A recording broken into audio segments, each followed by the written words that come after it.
नमस्कार सभी विद्यार्थियों, मैं अंबिका सिलसिलवार एक बार फिर से आप लोगों का स्वागत करती हूँ। लास्ट क्लास में हमने संधि से संबंधित तत्वों के विषय में पढ़ा था कि संधि की उत्पत्ति कैसे हुई, संधि सूत्र क्या है, संधि की परिभाषा क्या है, संधि कितने प्रकार की होती है। देखिए, संस्कृत व्याकरण में अलग अलग व्याकरणाचार्यों द्वारा संधि के विषय में अलग अलग मत दिए, जैसे कि भट्टोजी दीक्षित द्वारा कहा गया कि संधि 5 प्रकार की होती है। भरतराज आचार्य द्वारा कहा गया कि संधि 3 प्रकार की होती है। लेकिन सबसे सर्वमान्य मत जो है वर्तमान संस्कृत लौकिक साहित्य में, वो भरतराज आचार्य द्वारा बताया गया कि संधि 3 प्रकार की होती है। तो आइए आज हम संधि के उन 3 प्रकारों को विस्तृत रूप से पढ़ेंगे, साथ ही साथ जानेंगे कि संधि के उन 3 प्रकारों के कौन कौन से भेद होते हैं।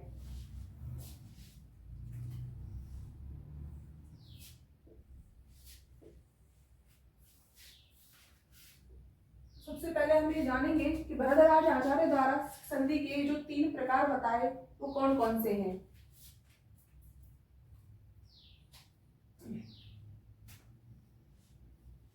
सबसे पहले स्वर संधि,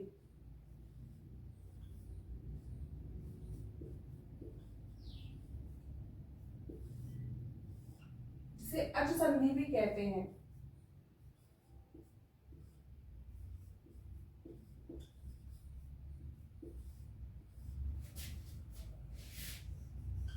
फिर है व्यंजन संधि,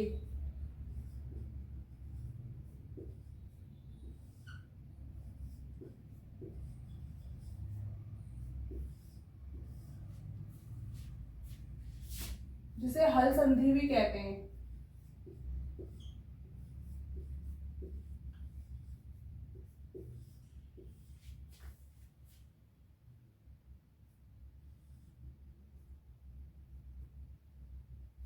लास्ट में आती है विसर्ग संधि।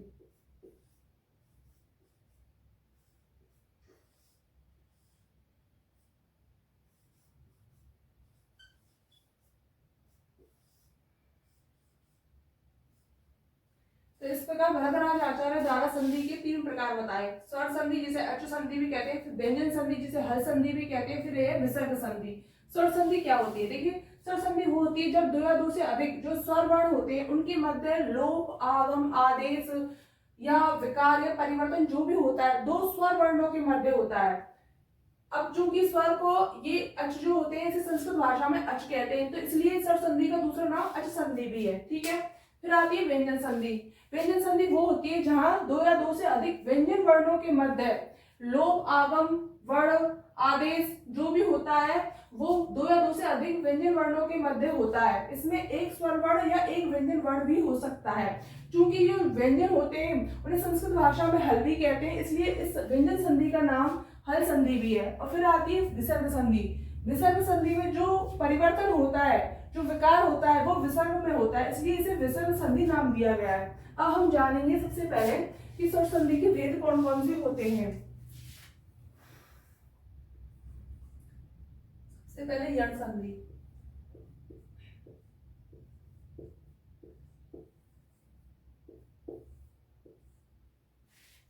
फिर आती है दीर्घ संधि,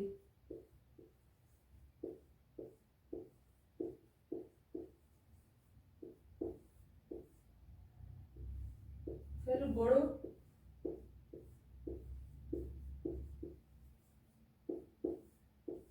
फिर वृद्धि संधि,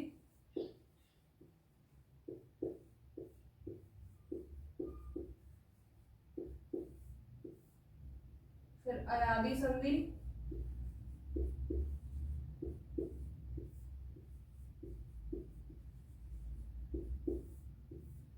फिर पूर्व रूप संधि,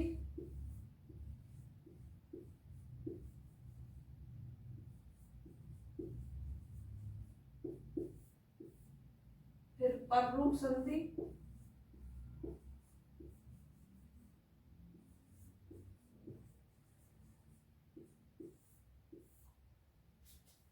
लास्ट में आती है प्रकृति भाव।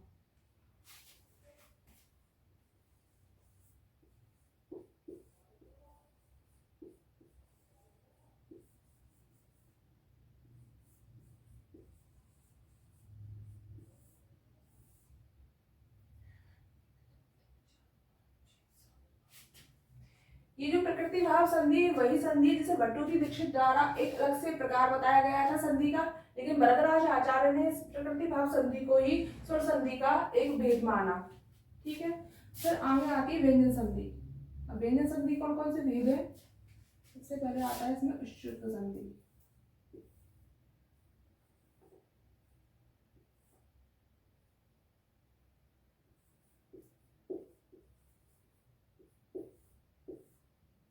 फिर है इष्टत्व संधि।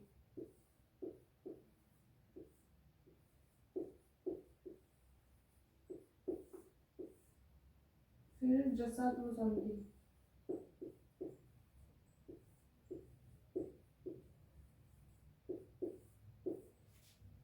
फिर चतुर्थ संधि।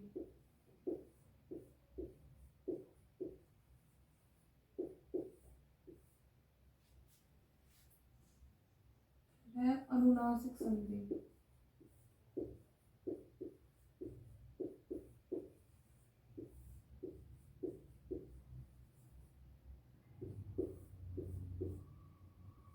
फिर अनुस्वार संधि।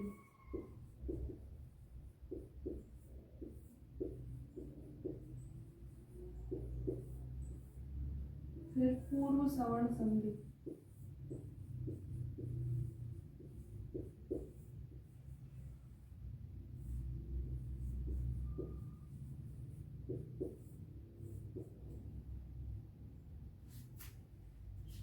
फिर पद सवर्ण संधि।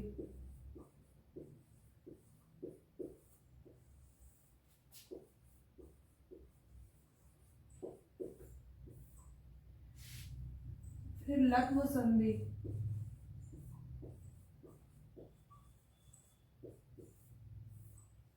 फिर छत्व संधि।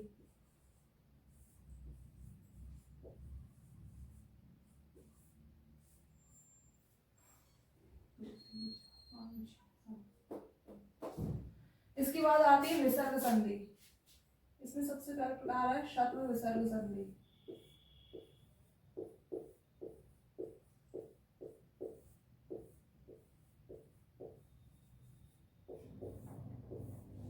फिर है वृत्व विसर्ग संधि।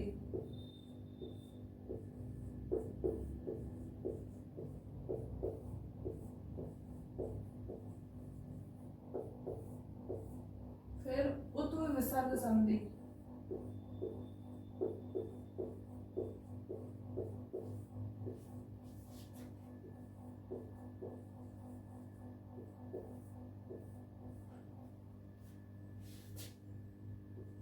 फिर है लोप विसर्ग संधि।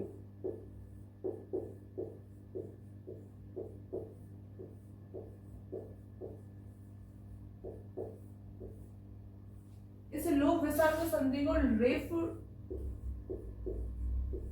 लोप संधि भी कहते हैं।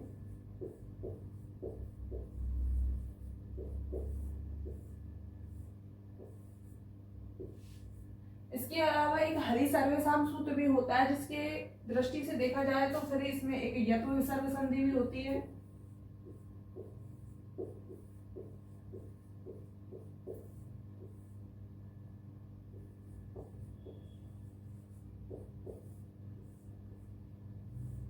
इसके अलावा कुछ अव्वास सूत्र भी होते हैं जो स्वर संधि और अच संधि से मिलते जुलते हैं। अगर उस दृष्टि से देखा जाए तो विसर्ग संधि के और भी भेद होते हैं, लेकिन मुख्य रूप से जो भेद होते हैं विसर्ग संधि के वो केवल इतने ही होते हैं। ठीक है, अब ये तो हुए हमारे स्वर संधि के भेद, व्यंजन संधि के भेद और विसर्ग संधि के भेद। तो अब हम इसे एक एक करके विस्तृत रूप से पढ़ेंगे। सबसे पहले हम स्वर संधि को जानेंगे कि स्वर संधि क्या है, और उसमें हम सबसे पहले यण संधि को पढ़ेंगे।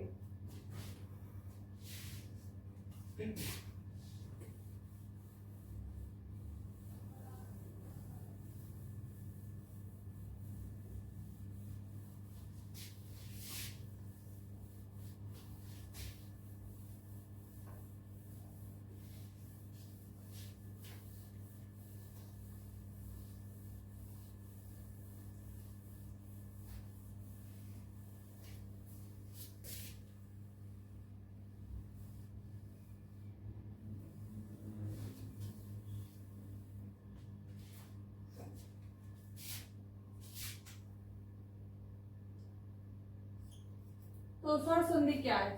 तो स्वर संधि होती है स्वरस्य स्थाने स्वर आदेश स्वर संधि स्वरस्य स्थाने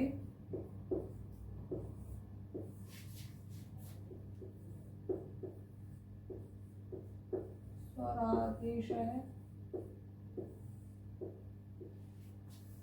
स्वर संधि।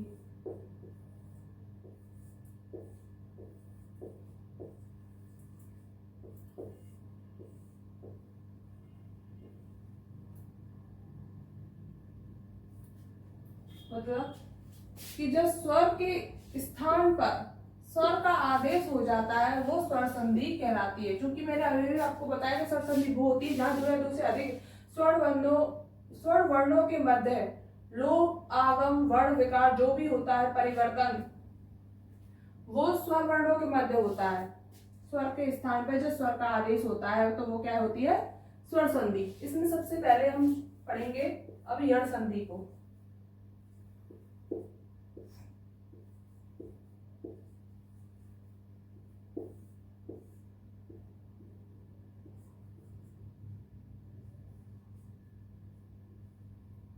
यण संधि सूत्र क्या होता है इको यणसी।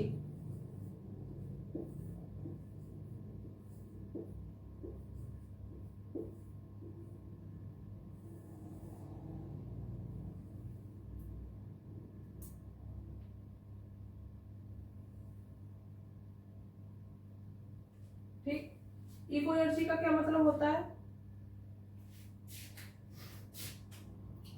जब इक के पश्चात अच होता है तो इक को यण आदेश हो जाता है। यानी कि जब दो या दो जो पद होते हैं उसमें पहले वाले जो पद होता है पूर्व पद के अंतिम अक्षर होता है वहां जब इक होता है और उसके बाद क्या आ जाए अच तो इस इक के स्थान पर यण आदेश हो जाता है। अब इसका मतलब क्या होता है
यही समझिए।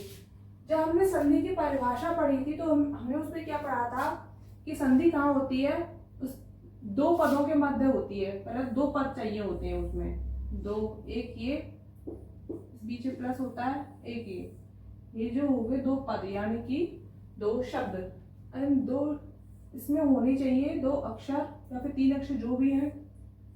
तो पहला वाला जो पद होता है उसके अंतिम वर्ण यानी कि ये वाला और जो उत्तर पद होता है उत्तर यानी कि बाद वाला जो पद यानी कि शब्द होता है उसका आदि वर्ण यानी कि पहले वाला वर्ण इसके और इसके मध्य होती है क्या संधि होती है। तो सबसे पहले तो हम ये जानेंगे संधि होती है ठीक है। अब इसमें आगे क्या कह रहा है जब एक के बाद अच हो यानी कि जब इस तरह की स्थिति हो कि यहां पर क्या हो एक और एक के बाद क्या हो यहां पर अच हो तो एक के स्थान पर क्या हो जाएगा यण। एक के स्थान पर यण आदेश हो जाता है। ये जो परिभाषा ये कह रही है उसका मतलब ये ठीक है। अब हम जानेंगे कि एक क्या है यण क्या है और अच क्या है ठीक है।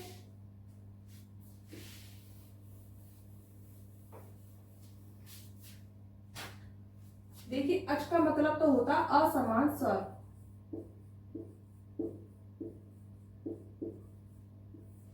कोई भी असमान स्वर।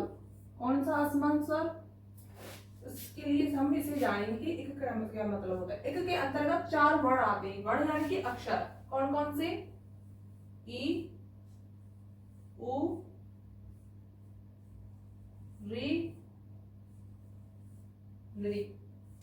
एक के अंतर्गत ये 4 वर्ण यानी कि 4 अक्षर आते हैं। इसकी जगह पर ये दीर्घ ई भी हो सकता है, ठीक है। इसकी जगह पर दीर्घ उ भी हो सकता है, दीर्घ री भी हो सकता है। लेकिन ये जो लृ है ना, इसका दीर्घ नहीं होगा। क्यों? क्योंकि संस्कृत व्याकरण में या तो ह्रस्व लृ होता है या फिर प्लुत लृ होता है, दीर्घ लृ नहीं होता है, ठीक है।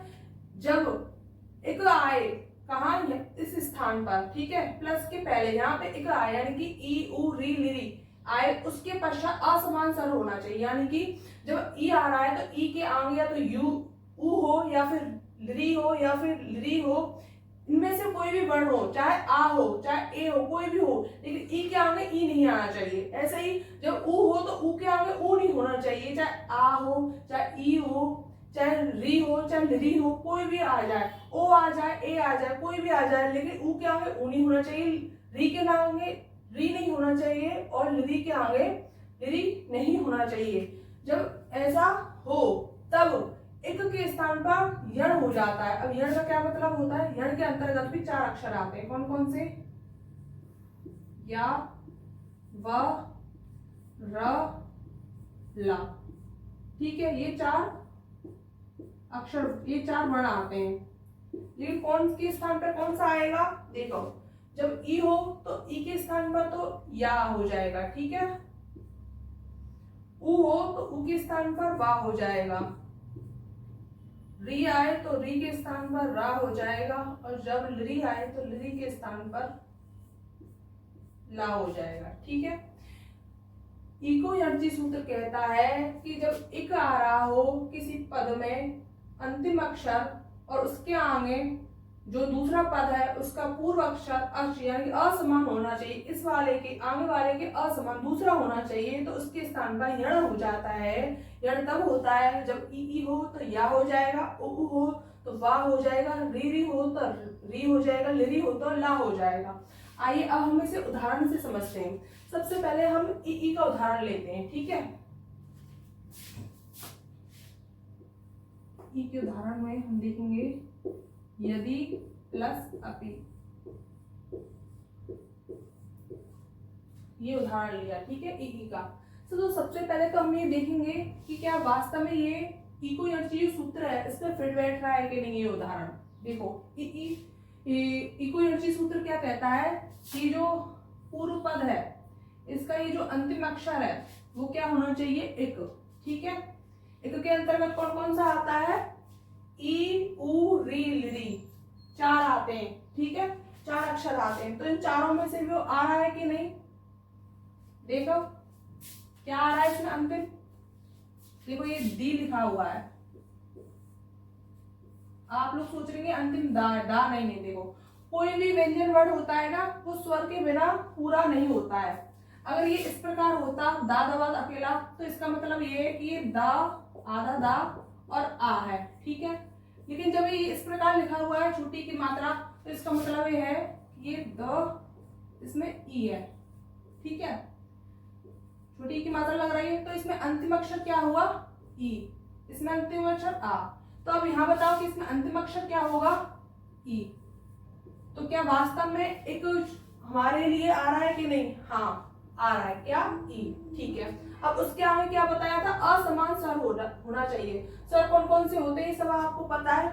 असमान होना चाहिए यानी कि ये जो आगे है उसके जैसा नहीं होना चाहिए, यानी कि ई के आगे ई नहीं होना चाहिए, चाहे आ हो जाए चाहे उ हो जाए, कोई सा भी हो जाए, ए हो जाए, ओ हो जाए, कोई सा हो जाए, लेकिन ई नहीं होना चाहिए। अब आगे क्या है इसमें?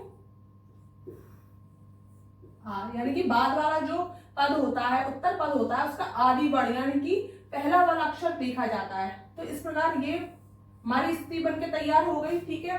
अब आगे क्या क्या है इसमें? जब इक के पश्चात अच हो तो इक के स्थान पर यण हो जाएगा। क्या हो जाएगा? यण के अंतर्गत 4 वर्ण आते हैं य व र ला। लेकिन अब इसकी जगह पे हम क्या लिखेंगे, तो हमने देखा कि इसमें हमने ई के स्थान पर क्या होता है या, उ के स्थान पर वा, री के स्थान पर रे, लिरी के स्थान पर ला। तो हमारा यहाँ इसमें आगे क्या है ई के स्थान पर क्या होगा या, ई के स्थान पर या आदेश होता है। ठीक है, यह संधि में क्या होता है आदेश होता है। तो ई के स्थान पर या हो गया। अब ऊपर क्या बचा है यहाँ पे या द, आधा दा, क्योंकि ई तो हमने यहाँ पे निकाल लिया था। ठीक है, अब ये जो बचा है या, इसको उतार लिया। अब आगे अब ये पूरा उतार लिया, क्योंकि इसमें किसी प्रकार का कोई परिवर्तन नहीं हुआ था, तो अब उतार लिया। अब हम इसे मिलाएंगे। तो देखिए मैंने आपको बताया कि कोई भी व्यंजन वर्ण स्वर वर्ण के बिना अधूरा होता है, उसके बिना पूरा नहीं होता है। तो इसमें क्या है, आगे आधा व्यंजन है और ये भी व्यंजन है, तो ये दोनों मिल नहीं सकते। तो इसको जो का तो उतार दिया, पहले तो मैं उतार दिया। अब ये है या, ये भी व्यंजन वर्ण है, इसके आगे क्या है स्वर, तो ये इसमें मिल जाएगा। ठीक है, तो ये पूरा या बन गया। ठीक है, और उतारिए पी। इस प्रकार ये यद्यपि बना। लेकिन देखिए हमने जब संयुक्त वर्ण को पढ़ते हैं तो इस प्रकार एक स्थिति आती है, द और या को मिलाकर के क्या बन जाता है ध। तो इन दोनों को मिलाकर के क्या बन जाएगा ध। आगे या को उतार लिया और पी। इस प्रकार ये यद्यपि शब्द बन करके तैयार हो गया। तो देखिए ये तो हमने हमारा उदाहरण हुआ ई का। अब हम ऊ का उदाहरण देखते हैं। ठीक है, इसे उतार लीजिए।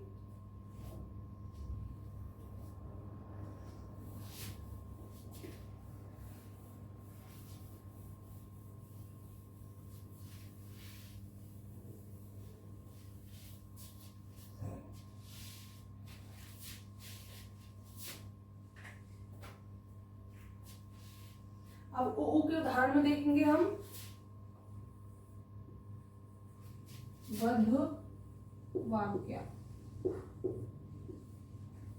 अब हम इसे तोड़ेंगे तो क्या बनेगा वधु प्लस आज्ञा। अब हम इसे फिर से बनाएंगे कि वास्तव में ये इकोयर्ची सूत्र का उदाहरण है या नहीं, ये यण संधि पर उतर रहा है कि नहीं खराब। तो इसको देखने के लिए हम इसे तोड़ लिए, तोड़ करके इसे वापस हम शब्द बनाएंगे। तो इसमें जो पूर्व पद क्या है ये। ठीक है, इसका अंतिम अक्षर क्या है उ। मैंने आपको बताया था ना, रस्वी भी हो सकता है और दीर्घ भी हो सकता है। तो इसमें क्या आ गया दीर्घ। ठीक है, आगे क्या है उत्तर पद का आदि वर्ण क्या है आ। ठीक है, तो क्या ये हमारे इकोयर्ची सूत्र पे खरा उतर रहा है। हाँ, इसमें ये एक का वर्ण आ रहा है, उ आ रहा है, उसके आगे असमान स्वर, हाँ असमान स्वर भी आ रहा है। तो जब ऐसा आए तो क्या होता है यण आदेश होता है। तब यण आदेश कैसे होगा, ई के स्थान पर तो या होता है और उ आ जाए तो क्या होगा वाह। ठीक है, तो इसके स्थान पर वाह आदेश हो गया। ठीक है, अब ऊपर क्या बचा वाह ध। का तो ये नीचे उतार लिया था ना हमने वाह ध। आगे क्या बचा आज्ञा पूरा उतार लिया, क्योंकि इसमें किसी प्रकार का कोई परिवर्तन नहीं हुआ था। अब हम इसको मिला नहीं सकते क्योंकि ये भी व्यंजन वर्ण है, ये भी व्यंजन वर्ण है, दोनों व्यंजन वर्ण आपस में मिल नहीं सकते। तो इसे हम ऐसे लिखेंगे व ध आधा धा वा आ में मिल जाएगा, क्योंकि ये व्यंजन वर्ण है और ये स्वर वर्ण है। ठीक है,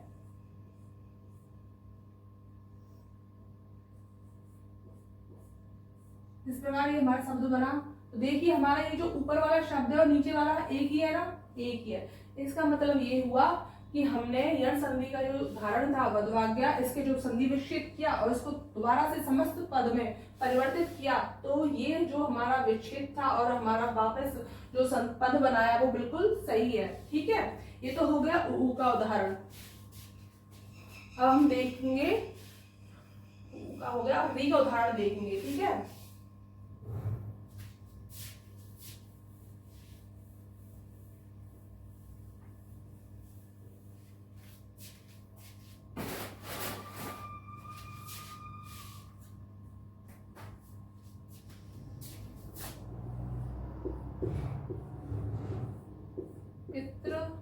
प्लस आज्ञा।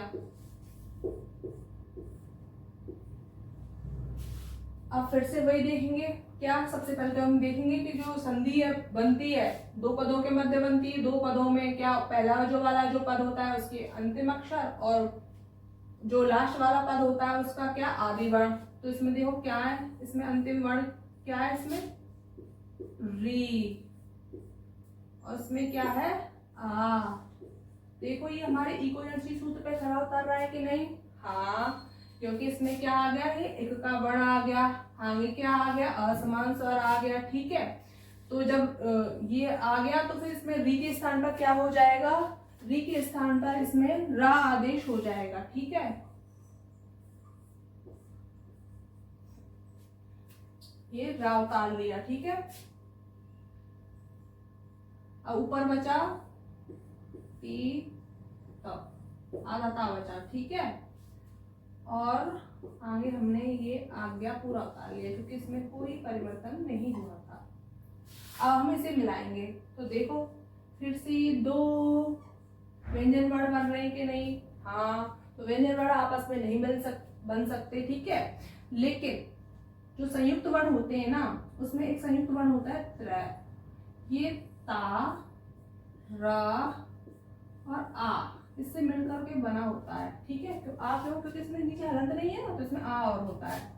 अब इसमें ता रा ये हो गया और आगे आ रहा बड़ा आ, बड़ा आ रहा है तो इसका मतलब ये क्या बन जाएगा, इस प्रकार बन जाएगा। ठीक है, त्रा। तो जब हम इसे मिलाएं तो ये क्या बनेगा, त्रा, बड़ा त्रा बन गया, ता रा और आ को मिला के आगे इस प्रकार ये होगा, ये बन गया पित्राज्ञा। तो इस प्रकार ये हमारा री का उदाहरण था। ठीक है, अब हम लिरी का उदाहरण देखेंगे।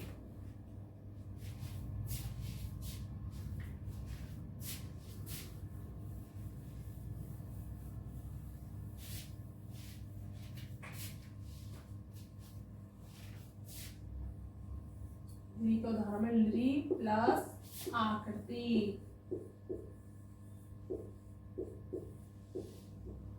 देखो इक्विवेलेंसी सूत्र से फिट बैठ रहा है कि नहीं, ये तो आ गया क्या, एक का वर्ण। ठीक है, ये आ गया आ। ठीक है, तो इसमें देखो इसमें तो डायरेक्ट सीधा है, इसमें वो नहीं निकालना, अंतिम वर्ण नहीं निकालना, लिरी के स्थान पर सीधा क्या हो जाएगा, ला, आधा ला। आगे क्या है, आकृति, पूरा उतार लिया। ठीक है, इसमें कोई परिवर्तन नहीं करना होता है, केवल एक परिवर्तन होता है, लिरी के स्थान पर ला हो जाता है। मिला करके लिखेंगे तो ला, क्योंकि ये आधा ला है, पूरा आ मिला करके ला बन गया, पूरा ला, दीर्घ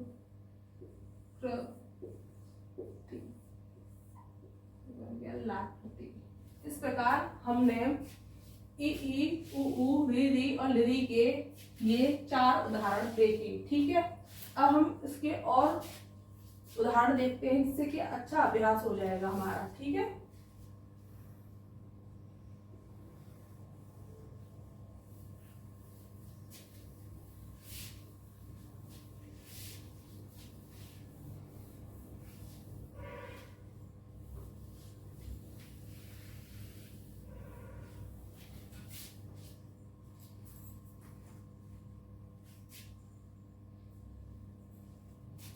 देखो फिर से ई का उदाहरण देखते हैं।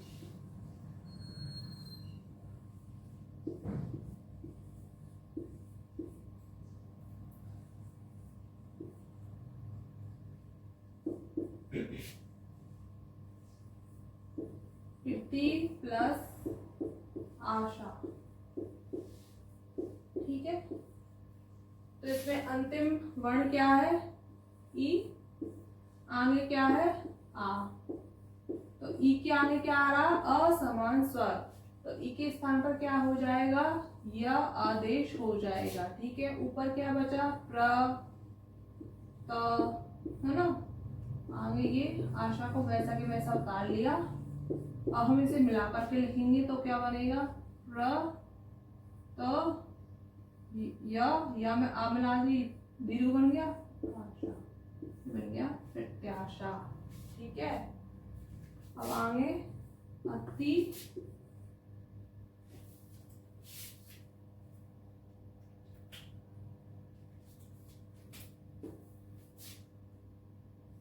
अति प्लस अनंतरम।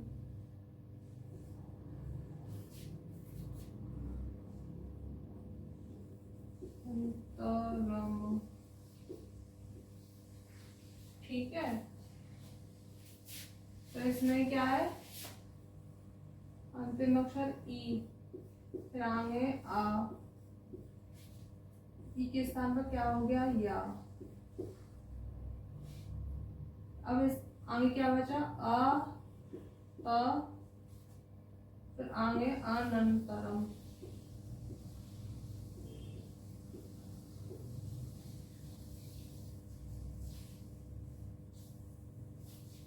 ठीक है,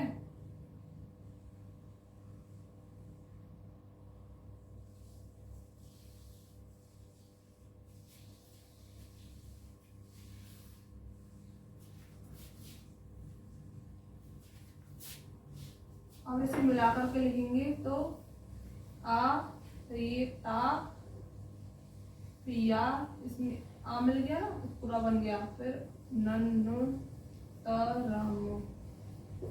ठीक है, ये बन गया अत्यंतरम। ठीक,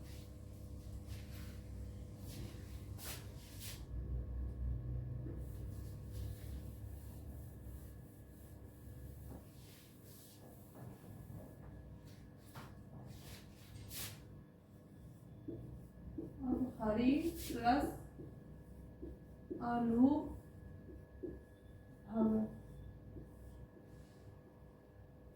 इसमें अंतिम अक्षर क्या है, ई, आगे क्या है, आ, तो ये ई को यर्थी सूत्र पे खड़ा उतर रहा है, क्योंकि ई के आगे क्या आ गया, फिर ई के स्थान पर क्या हो गया, या। ठीक है, आगे क्या बचा, हा और आधा रा, क्योंकि ई तो इसमें आ गया ना। अब इसको उतार लेंगे, अनु,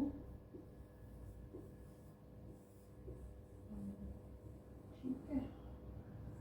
अब इसे मिलाकर के लिखेंगे तो ये जो आधा रा अक्षर है ना, ये हा के ऊपर चढ़े आएगा, या के ऊपर चढ़े आएगा। ठीक है, फिर ये तो आधा था, ये आ इसमें मिलाया तो पूरा हो गया, फिर नु भव, हर्रेनुभव। ठीक है, एक शब्द ये बन करके तैयार हो गया।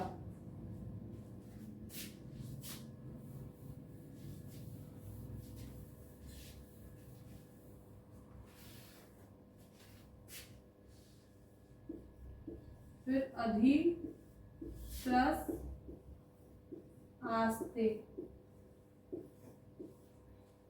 इसमें क्या अंतिम, ई, आगे आ, ई के आगे आ समान शब्द, तो ई को क्या हो गया, या। आगे बचा अ ध, फिर आस्ते,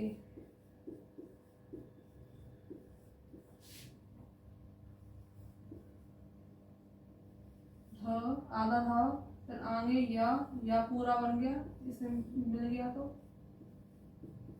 ये बन गया अध्यास्ते।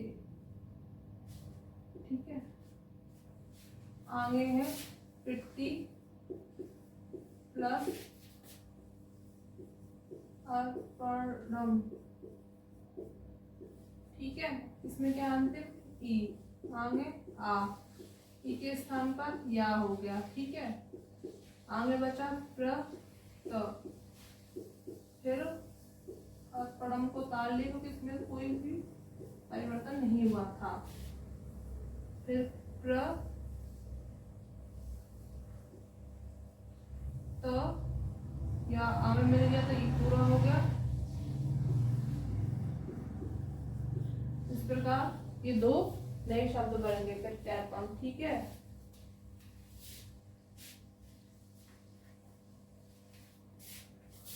देखो ये तो संधि विकसित थे जिनको हमने समस्त पद बनाया, पूरा शब्द। अब कुछ इस प्रकार भी आ सकते हैं आपके लिए,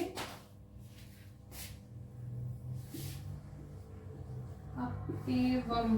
ठीक है, तो देखो जब इस प्रकार पूरा हो तो अब हमारे सामने इस प्रश्न उठता है कि हम इसे तोड़ेंगे कैसे, इसका संधि विकसित कैसे करेंगे, और करेंगे तो कहाँ से तोड़ेंगे इसे? तो देखो ये जो 4 वर्ण है ना, ई उ ऊ री री री, ठीक है। तो जब हम संधि विच्छेद को समस्त पद बना रहे थे तब तो हम इन 4 अक्षरों को देख रहे थे, इन 4 वर्णों को देख रहे थे। लेकिन जब समस्त पद हमारे सामने है, उसका संधि विकसित करना है, तो हमें इधर के 4 वर्ण देखने हैं, ठीक है। जब ये 4 में से मिल जाए तो वहीं से तोड़ना है। अब हमें बताओ इसमें 4 में से कौन सा दिखाई दे रहा है आपको? ये दिखाई दे रहा है। तो इसका मतलब ये हुआ कि हमें ये यहाँ से तोड़ना है। और तोड़ करके 2 शब्द बनाएंगे कैसे? तो देखो ये जो या होता है, या को क्या छोटी ई में बदलते हैं, लेकिन छोटी ई अब लगानी किस पे? तो ये या है ना, या के जस्ट सामने क्या है? पा, आधा पा। तो इस पर पे ई लगाएंगे, ठीक है। इस प्रकार से तोड़ेंगे। तो मैंने आपको बताया कोई व्यंजन वर्ण है वो अपने आप में पूरा नहीं होता है किसी भी स्वर वर्ण के बिना। जब किसी व्यंजन वर्ण में, यानी कि आधे व्यंजन वर्ण में जब स्वर वर्ण मिला दिया जाता है तो पूरा बन जाता है। अब या यहां से तोड़ना है, ये तो हमें समझ में आ गया। और तोड़ करके ई की मात्रा लगानी है, ये भी समझ में आ गया। कहाँ लगानी है? आगे वाले अक्षर पे लगानी है, ठीक है। जो आगे वाले अक्षर पे लगाएंगे तो ये जो आधा पा है ना, ये पूरा बन जाएगा। देखो इस प्रकार, अ पी प्लस, अब ये तो ई में बदल गया। अब ऊपर क्या बचा? ए व मो। तो इस प्रकार देखो, या तो हम इसे डायरेक्ट याद भी कर सकते हैं कि अपे वम हो तो इसका संधि विच्छेद क्या होगा, या फिर हम लॉजिक लगा करके इस प्रकार की कहाँ से इसको तोड़ना है, फिर कहाँ उसमें आगे वाली में मात्रा लगा करनी है और किस प्रकार ये संधि विच्छेद होगा, ठीक है। अब ये सवाल उठता है कि हमने ये जो संधि विच्छेद किया क्या वास्तव में बिल्कुल सही है? तो इसको हम चेक करेंगे उसी प्रकार समस्त पद बना करके। जैसे कि हम जोड़ते हैं, फिर घटाते हैं, फिर घटाया फिर से जोड़ते हैं, तो हम ये पता लगा सकते हैं ना कि हमने ये जो जोड़ और घटा किया वो सही किया था कि नहीं। ऐसी प्रकार हम संधि विच्छेद और समस्त पद बना करके हम इसे पता लगा सकते हैं कि हमने ये जो संधि विच्छेद किया था वो सही किया है कि नहीं। अब देखो इसमें अंतिम वर्ण क्या है? ई, ठीक है। आगे क्या है? ए। तो बताओ असमान स्वर आ रहा है कि नहीं? हाँ आ रहा है, क्योंकि ई के सामने ए है, मिलता जुलता नहीं है। अब ऊपर क्या बचा? आ पा, आधा पा बचा, क्योंकि ई तो इस यहाँ निकाल लिया, ठीक है। अब ये क्या कह रहा है कि जब ई हो तो ई के स्थान पर क्या हो जाता है? ई के स्थान पर या आदेश हो जाता है। तो यहाँ पर क्या हो जाएगा? या आदेश, हाँ, इस ई के स्थान पर, ठीक है। फिर आगे क्या बचा? एवं, पूरा का पूरा उतार लिया। अब इसे हम मिलाएंगे, ये क्या? आधा पा, फिर या में ए मिल जाएगा तो क्या बन जाएगा? ये वम। अब ये बताओ, ये ऊपर वाला और नीचे वाला शब्द एक जैसा है या नहीं है? सेम टू सेम है। इसका मतलब ये हुआ कि हमने जो संधि विच्छेद की थी जिस ट्रिक से, एकदम सही ट्रिक है। ये संधि विच्छेद भी सही है और जो समस्त पद हमने बनाया वो भी एकदम सही है, ठीक है।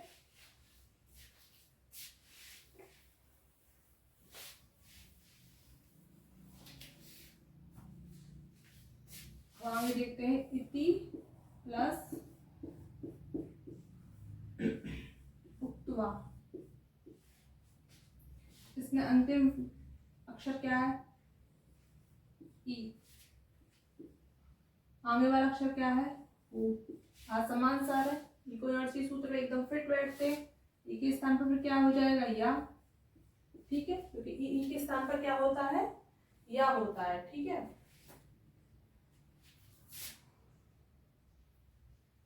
फिर ऊपर क्या बचा? ई, ता, फिर या, ऊपर का उतार लिया उक्त्वा, ठीक है। हम इसे मिलाएंगे तो क्या बनेगा? ई, ता और या नहीं मिल सकते क्योंकि ये भी व्यंजन वर्ण है, ये भी व्यंजन वर्ण है, दोनों व्यंजन वर्ण आपस में नहीं मिल सकते, आधा ही रहेगा, ठीक है। या में ऊ को या में मिला दे तो क्या बने? ठीक है। इस प्रकार ये एक शब्द बन करके तैयार हो गया हमारा, ठीक है।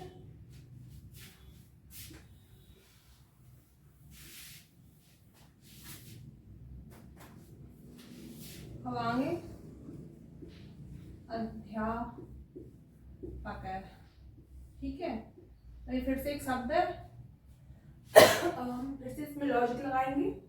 कौन सी ट्रिक? वही वाली कि तोड़ना कहाँ से है। तोड़ते समय हमें इधर के 4 वर्णों को देखना है, य व र ल। अब बताओ इसमें से कौन दिख रहा है? कोई 4 वर्ण? हाँ, ये दिख रहा है। इसका मतलब ये हुआ कि ये शब्द हमें यहाँ से तोड़ना है। तोड़ेंगे कैसे? कि जो इस शब्द के आगे ये जो शब्द है, इसके आगे ये जो शब्द है ना, इसमें हमें ई की मात्रा लगानी है। क्यों? क्योंकि ई के स्थान पर या होता है, तो जब या को इसमें संधि विकसित करनी है तो वापस या को ई में बदलेंगे, यानी ई की मात्रा लगानी है आगे वाले अक्षर में, यानी कि इस वाले में। ठीक है, अब इसे तोड़ते हैं। य अ भी, ठीक है, फिर प्लस या को तो ई में बदल दिया हमने, और यहाँ में बचा आ प कै। ठीक है, ये बन गया संधि विच्छेद। अब हम ये जानेंगे कि वास्तव में हमने ये जो संधि विच्छेद किया वो एकदम सही किया है कि नहीं, हमसे कोई गलती तो नहीं हो गई। तो हम वापस इसे समस्त पद में बदलेंगे। यहाँ क्या अंतिम वर्ण ई, आगे आ, यानी कि असमान वर्ण है, तो ई के स्थान पर क्या हो जाएगा? या हो जाएगा। ऊपर क्या बचा? आ भ,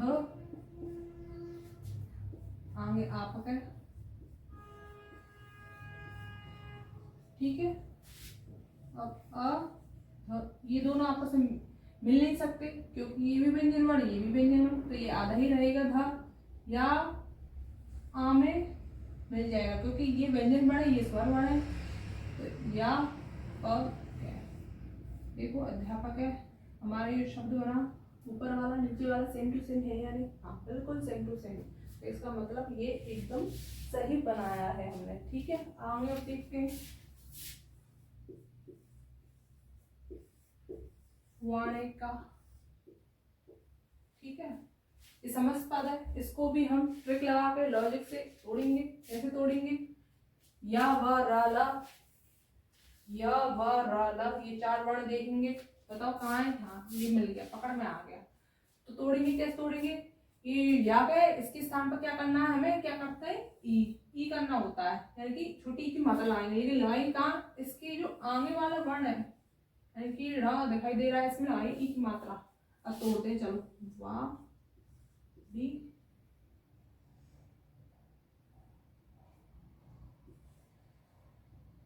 वाणी शब्द नहीं होता, वाणी होता है। ठीक है, वाणी प्लस एका। ठीक है, वाणी तो शब्द होता ही नहीं है इस प्रकार। ठीक है, तो हमें एकदम सही करेक्ट शब्द में तोड़ना है, तो वाणी नहीं होता, वाणी होता है। तो हम इसे इस प्रकार लगाएंगे मात्रा, क्योंकि छोटी ई की मात्रा भी लग सकती है, बड़ी ई की भी लग सकती है। ठीक है, तो इसे हम वाणी लिखा। ठीक है, अब फिर वही सवाल कि हमने ये जो संधि विकसित किया एकदम सही किया है कि नहीं, इसके जानने के लिए देखो अंतिम अक्षर क्या है? बड़ी ई। ठीक है, आगे क्या? ए असमान स्वर है, तो हाँ, ई के स्थान पर क्या हो जाएगा? या हो जाएगा। देखते हैं वो हम इसे। वाह, ऊपर क्या बचा? आधा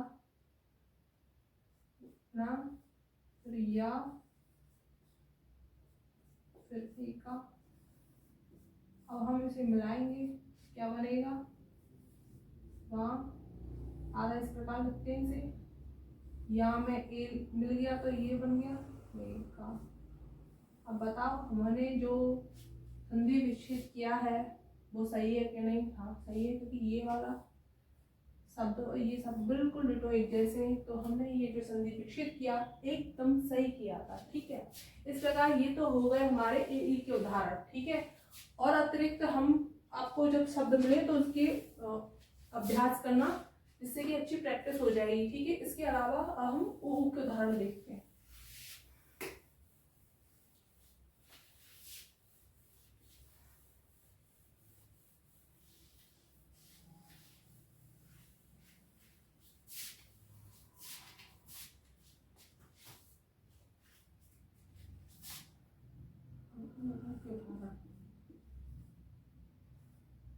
ठीक है, वो फिर उसके बाद क्या होना चाहिए? असमान स्वर।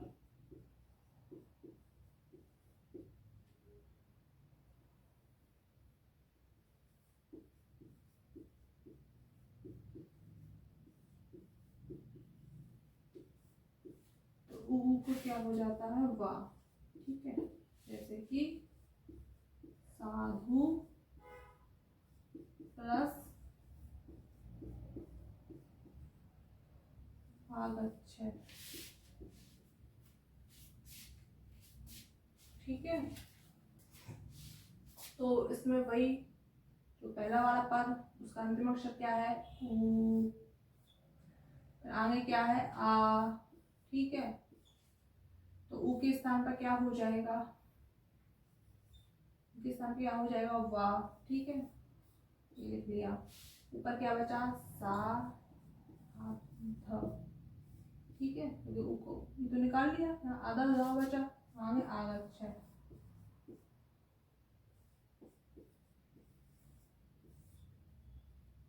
अब इसे मिला के लिखेंगे शा, ये संयुक्त, ये व्यंजन वर्ण, ये भी व्यंजन वर्ण, ये आपस में मिल नहीं सकते, तो आधा था।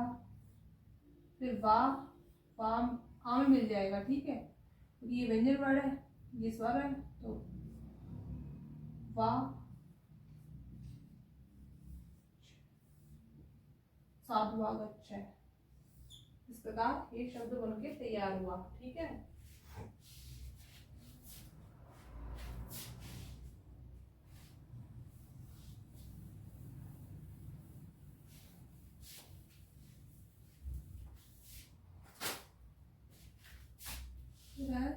सवित्र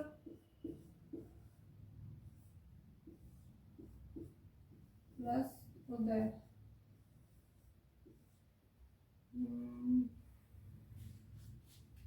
इसमें अंतिम अक्षर क्या है इसमें अंतिम अक्षर री है, और क्या है आगे ऊ, असमान स्वर। ये किसका उदाहरण है, ये री का उदाहरण है, ठीक है। इसमें री आ रहा है, आगे क्या आ रहा है ऊ, यानी कि ये री का उदाहरण है। तो इसके स्थान पर क्या हो जाएगा, इसके स्थान पर हो जाएगा र, ठीक है। जब री आए तो इसके स्थान पर क्या हो जाता है रा आदेश हो जाता है। ऊपर क्या बचा स फी, तो ठीक है, आगे उदय पूरा उतार लिया।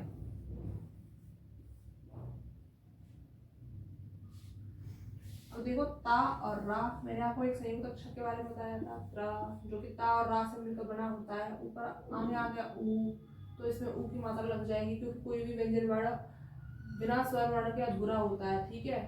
तो इस प्रकार से उतारेंगे तब स वी, फिर ता रा और ऊ को मिलाकर क्या बन गया त्रु, फिर द है, ठीक है, सवित्र। इस प्रकार ये शब्द बन करके तैयार हुआ। ये रीरी का उदाहरण है, ठीक है।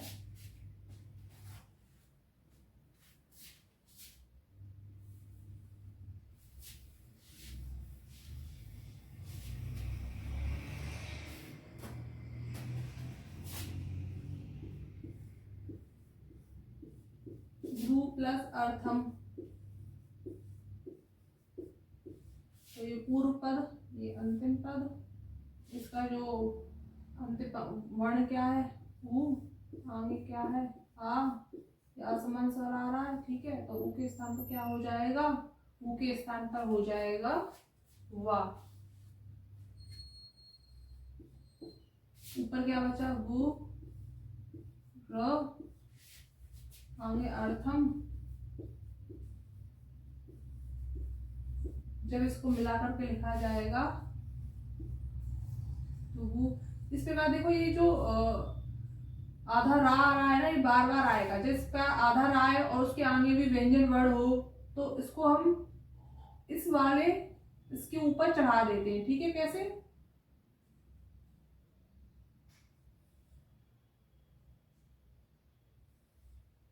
वाह इसमें मिलकर पूरा हो गया,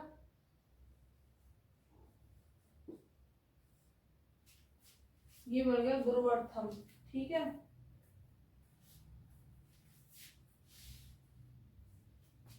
इसका भी रा था ऊपर,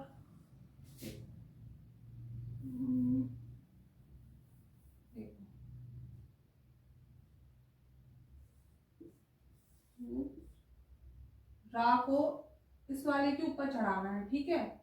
तो ये जो वाय आधा, आगे क्या है आ, ये दोनों ये इसमें मिल जाएगा तो ये पूरा बन गया। ठीक है, रा को इसके ऊपर चढ़ाना होता है, वा के ऊपर चढ़ा दिया। आगे क्या बचा, थम।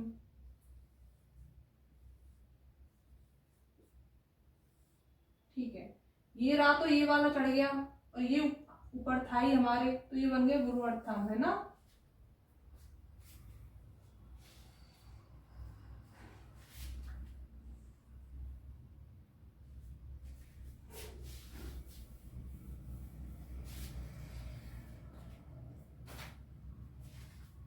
ऐसा ही एक और उदाहरण देखते हैं।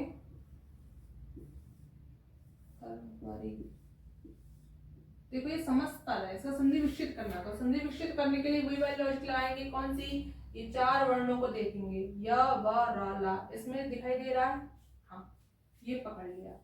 इसका मतलब ये यहाँ से तोड़ना है हमें।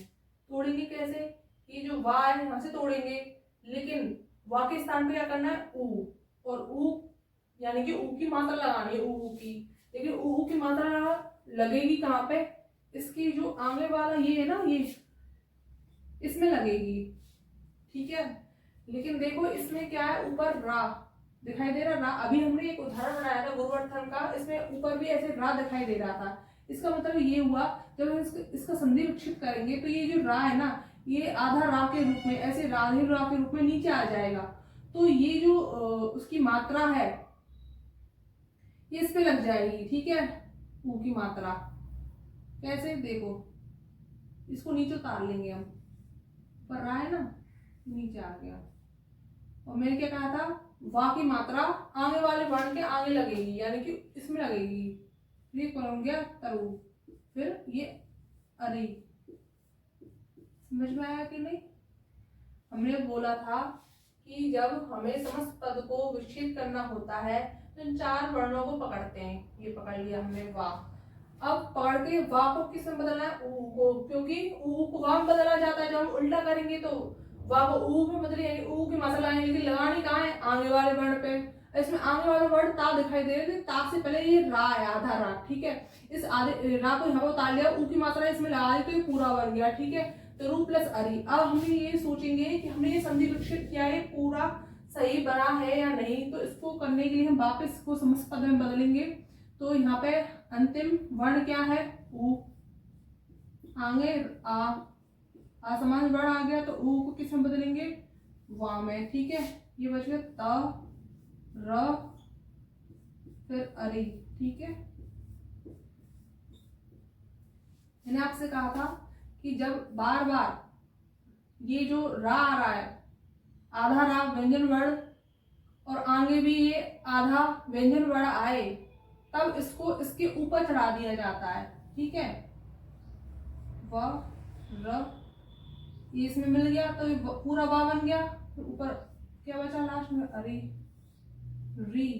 ठीक है, आ तो इसमें बन गया, पूरा वा बन गया, री उतार लिया, और ये जो आधा रा था इसके ऊपर चढ़ा दिया। तो देखो ये वाला वर्ण, ये वाला वर्ण एक जैसा अक्षर शब्द बना के नहीं बना, हाँ बना, तो ये बिल्कुल सही बनाया था हमने। ठीक है, अब इसके आगे और देखते हैं।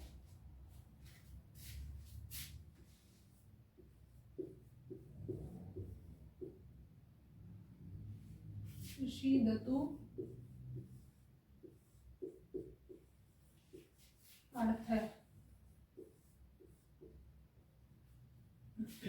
इसमें देखो अंतिम क्या है, आगे क्या है, आ। ठीक है, तो ऊ को किस में बदलेंगे, वा में।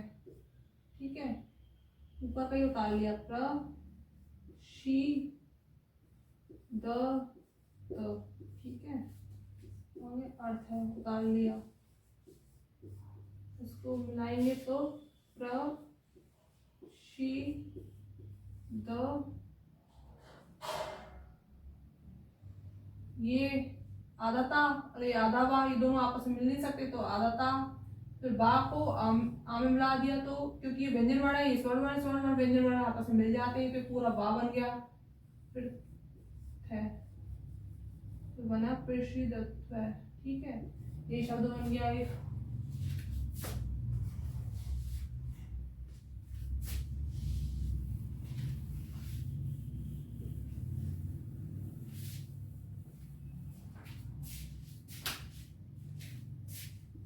फिर आगे मधु प्लस अरि, ठीक है।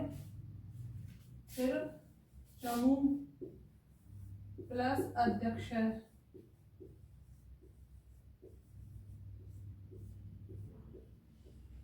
ठीक है।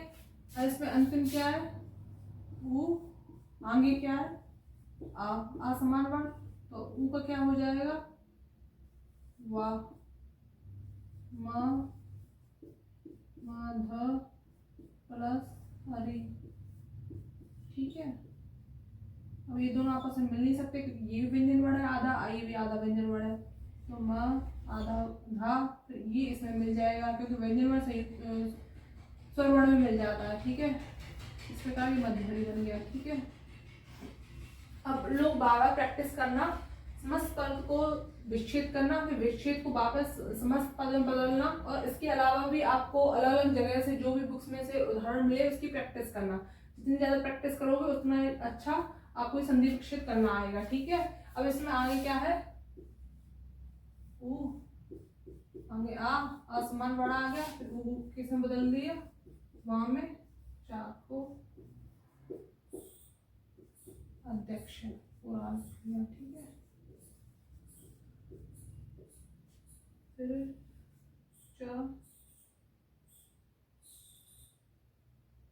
म च म, ये आधा, ये से मिल नहीं सकता, ठीक है। वाह इसे मिल जाएगा, ठीक है, ये पूरा बन गया, वाह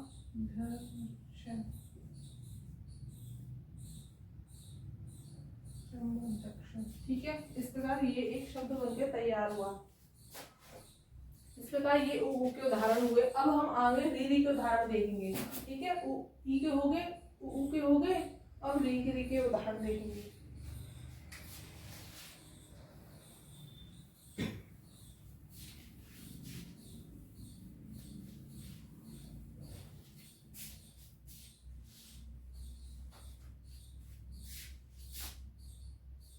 री का उदाहरण क्या होता है, री हो चाहे री री हो, और उसके आम में क्या हो, असमान स्वर,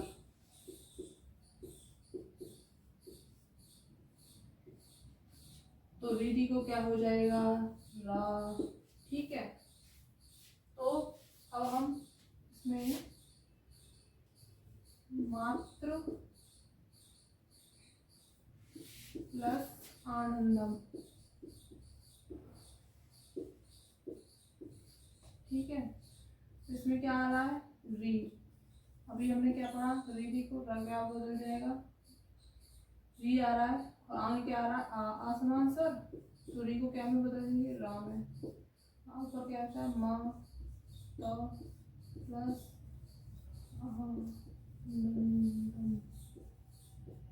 ठीक है। अब ये क्या, ता रा, वैसे तो आधे आधे व्यंजन वर्ण मिलते नहीं है, लेकिन एक संयुक्त अक्षर होता है त्र, जो कि ता र और आ से मिलकर बना होता है, ठीक है। तो इसमें देखो ता रा, आगे का है आ, तो फिर क्या बन जाएगा, त्रा, क्योंकि आगे क्या है, इसमें आ रहा है, ठीक है। तो अब हम इसे मिलाएंगे,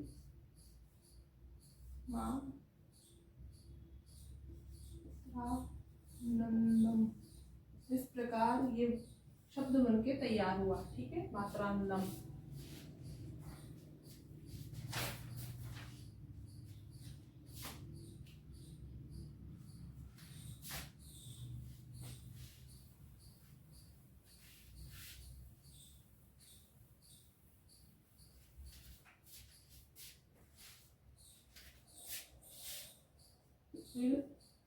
धातु प्लस अंशय, ठीक है। इसमें क्या है, लास्ट में री, आगे क्या है, आसमान वर्ण, ठीक है। तो री को क्या हो जाएगा, रा में बदल देंगे, आगे क्या बचा, धा, फिर ता, क्योंकि जो री का तो ये था, ठीक है, तो आधा ता बचा, आगे अंश है, ठीक है। अब हम इसे मिला करके लिखेंगे, क्या बने, धा ता र, में और मिला दिया तो फिर क्या बन गया, ये इस प्रकार बन गया, ठीक है। ता रा और इस प्रकार है ना, ये अंक की वृद्धि यहाँ से लग गई इसमें ऊपर, ता रा से त्रा बन गया, ये बन गया धात तलंत है। ठीक है, फिर है धात्री प्लस आज्ञा। ठीक है, इसमें क्या लास्ट में री, आगे आसमान, फिर री को क्या बोलते राम बदल देंगे, आगे क्या बचा भा, फिर ये आ गया। ठीक है, फिर ये ता रा और आ को मिला के क्या बन गया त्रा। ठीक है, आगे का ही उतार लिया भा त्रा क्या। ठीक है, इस प्रकार ये शब्द बन के तैयार हुआ मात्राज्ञा। ऐसे ही मात्राज्ञा, मात्र प्लस आज्ञा। ठीक है, इसका बन जाएगा मात्राज्ञा।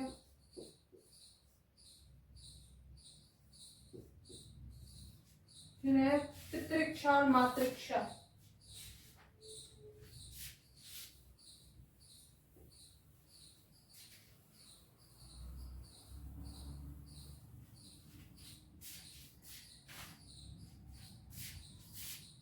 फिर है पितृ प्लस इक्षा। ठीक है, इसमें क्या अंतिम री।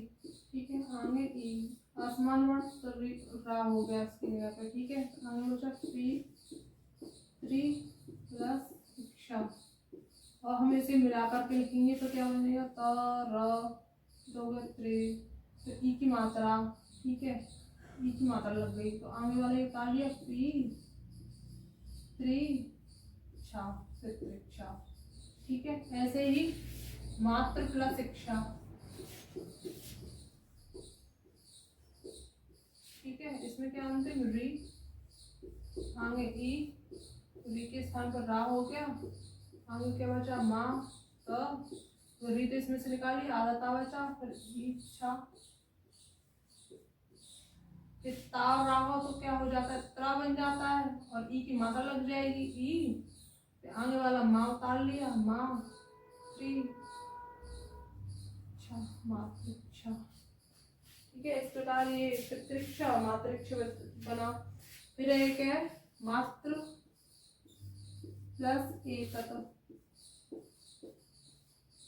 इसमें री, आगे ए, आसमान स्वर है। ठीक है, तो इसके स्थान पर क्या बन गया रा, क्या बचा मात्र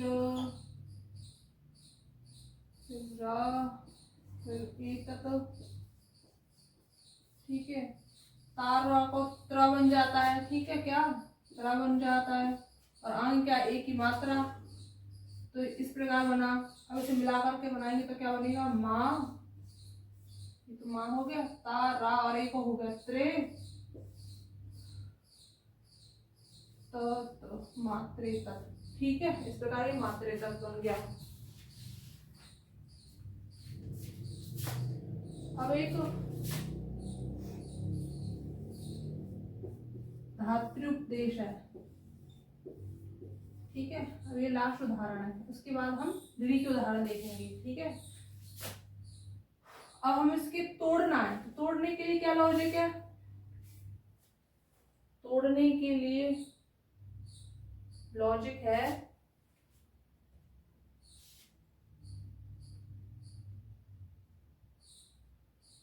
या वा रा ला, ये देखते हैं। पर इसमें ये आपको दिखाई नहीं देगा, क्यों, क्योंकि ये है ना रा, ये ना ये है रा, लेकिन ये सीधे सीधे नहीं दिखाई दे रहा है, ये त्रा में छुपा हुआ है। क्यों, क्योंकि मैंने आपको बताया कि त्रा है ना, ये ता रा और आ से मिलकर बना होता है। ठीक है, क्या ये त्रा।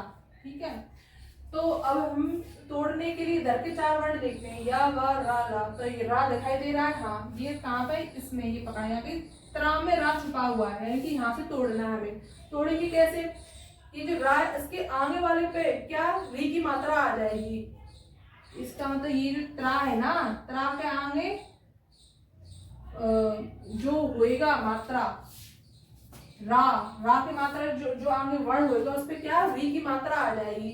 लेकिन अब हम देखेंगे इसमें त्रा में रा सीधा सीधा नहीं दिख रहा, ता रा और आ है, तो ये तो हमने रा पकड़ लिया, यहाँ से तोड़ना है, ठीक है, रा पकड़ लिया, तो इसमें क्या होगा, इसके आगे वाला जो वर्ण होता है इसमें री की मात्रा आ जाएगी। इसके आगे क्या है, यहाँ पे रा में त्रा है, ता है, ठीक है, तो ता में क्या लगानी है, री की मात्रा लगानी है। कैसे, अब इस तोड़ेंगे, धा ता लिखा, फिर री की मात्रा नहीं ऐसे लग जाएगी, ठीक है। फिर बचा क्या लिखेंगे, उपदेश है। इस प्रकार ये विच्छेद होगा। देखो इसमें हम 4 वर्ण देखते हैं, या व रा ला, 4 वर्णों पे इसे तोड़ते हैं। सबसे पहले तो 4 वर्णों को पकड़ेंगे, इसमें या व रा ला है कि नहीं, तो इसमें त्रा में रा छुपा हुआ है, सीधा सीधा नहीं दिख रहा है, ता ये रा, ठीक है, तो इसमें यहाँ से तोड़ना होता है, इन 4 वर्णों पे से। तोड़ने के लिए क्या ध्यान रखते हैं, इसके आगे वाला जो वर्ण होता है उसमें री की मात्रा लग जाएगी। अब इसमें चूंकि रा सीधा सीधा नहीं दिख रहा है, तो इस प्रकार हम पहले त्रा को तोड़ेंगे, ता रा आ में, तो इसके आगे वाला वर्ण क्या है, ता, तो ता में क्या लगानी है, री की मात्रा, देखो लगा दी री की मात्रा। अब चूंकि रा के स्थान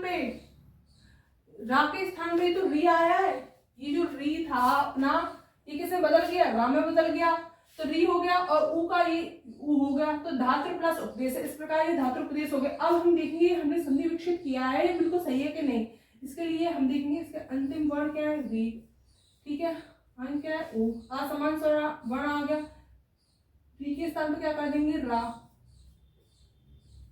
धा तो प्लस उपदेश है। अब हम जब इसे मिला करके लिखेंगे तो क्या बनेगा, तारा को तो वत्र ऊ की मात्रा लग जाएगी इस पे, तो क्या बन जाएगा, ये धा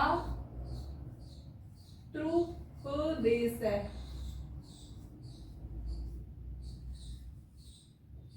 देखो ये बना के नहीं, ता रा और ऊ को मिला के त्रू हो गया, धांगे त्रू बन गया, फिर बचा क्या प्रदेश है, ये लिख दिया, तो धातु उपदेश है। यानी कि इसका मतलब ये हुआ कि हमने धातु उपदेश में जो संधि विकसित किया वो एकदम सही किया था।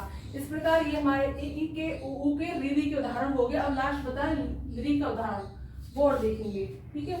लिरी के वैसे 3-4 ही उदाहरण होते हैं, ज्यादा नहीं होते।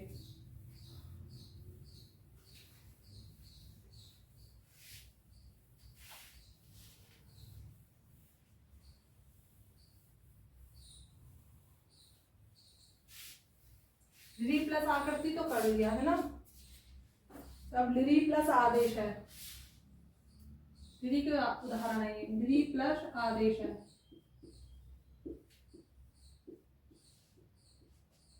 लिरी के बाद क्या आ गया, असमान सा, तो लिरी के स्थान पर क्या हो जाएगा, ला, आधा ला, आगे आदेश है, उतार लिया, ठीक है।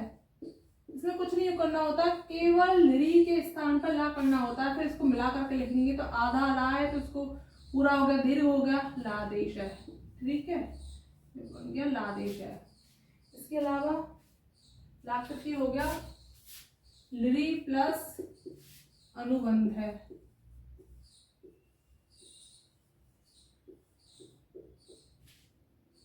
तो इसमें क्या है, लिरी